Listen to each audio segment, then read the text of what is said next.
America के राष्ट्रपति Donald Trump ने जब से दूसरी बार कार्यभार संभाला है तभी से ग्रीनलैंड पर उनका रुख साफ रहा है। वो कई बार ग्रीनलैंड को अमेरिका का हिस्सा बनाने की बात कह चुके हैं। ग्रीनलैंड, डेनमार्क और दुनिया के कई देश इस मामले में ट्रंप का विरोध कर रहे हैं, लेकिन अमेरिकी राष्ट्रपति अपने रुख पर कायम है। इस मामले में अब ट्रंप ने एक बड़ा बयान दिया है। मीडिया से बात करते हुए ट्रंप ने कहा, हम ग्रीनलैंड के मुद्दे पर कुछ करेंगे, चाहे उन्हें पसंद हो या ना हो, क्योंकि अगर हम ऐसा नहीं करेंगे तो रूस या चीन ग्रीनलैंड पर कब्जा कर लेंगे और तब हम रूस या चीन को पड़ोसी के रूप में नहीं रखना चाहेंगे। मैं आसान तरीके से समझौता करना चाहता हूं, लेकिन अगर ऐसा नहीं हो पाया तो हम मुश्किल तरीका अपनाने से पीछे नहीं हटेंगे। जब कोई चीज हमारी होती है तो हम उसकी रक्षा करते हैं। ओबामा ने ईरान के साथ जो भयानक समझौता किया था उसका क्या नतीजा निकला सबके सामने है। वो एक अल्पकालिक समझौता था। देशों को स्वामित्व का अधिकार होना चाहिए। हमें ग्रीनलैंड को अपने अधिकार में लेकर उसकी रक्षा करनी होगी, क्योंकि अगर हम ऐसा नहीं करेंगे तो चीन या रूस ऐसा करेंगे। वहीं ग्रीनलैंड मामले पर डेनमार्क की प्रधानमंत्री मेटे फ्रेडरिक्सन ने ग्रीनलैंड की रक्षा के लिए सैन्य कार्रवाई की चेतावनी दे दी है। उन्होंने साफ कर दिया है कि अगर कोई भी ग्रीनलैंड पर कब्जा करने की कोशिश करेगा तो डेनमार्क की सेना पहले गोली मारेगी और बाद में सवाल करेगी।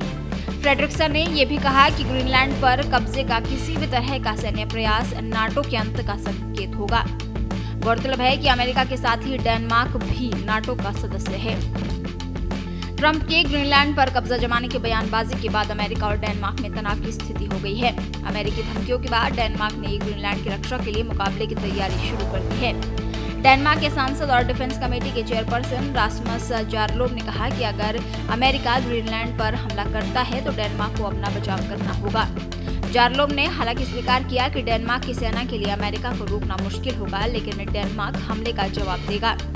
एक इंटरव्यू में जारलोब ने कहा, हम ये भी साफ करना चाहते हैं कि हम पर सैन्य हमला करना मंजूर नहीं है। इससे दो नाटो देशों के बीच युद्ध जैसी अजीब स्थिति पैदा हो जाएगी, जो पूरी तरह से विनाशकारी और बहुत बेवकूफी भरा कदम होगा। जारलोब ने यह भी बताया कि ट्रंप के लिए ग्रीनलैंड पर हमला करने के लिए कोई खतरा, दुश्मनी या ऐसी कोई वजह नहीं है। उन्होंने कहा कि अमेरिका के पास पहले से ही ग्रीनलैंड तक पहुंच है और दोनों देशों के बीच एक रक्षा समझौता है जो उन्हें खनन करने की इजाजत देता है। उन्होंने कहा कि इसकी बिल्कुल कोई जरूरत नहीं है और हमें उम्मीद है कि हम इसे वापस पटरी पर ला पाएंगे और ये मामला और आगे नहीं बढ़ेगा। आपको बता दें, ग्रीनलैंड आर्कटिक में स्थित डेनमार्क का एक स्वायत्त शासी क्षेत्र है। 57,000 की आबादी वाला ये द्वीप खनिज से भरपूर है।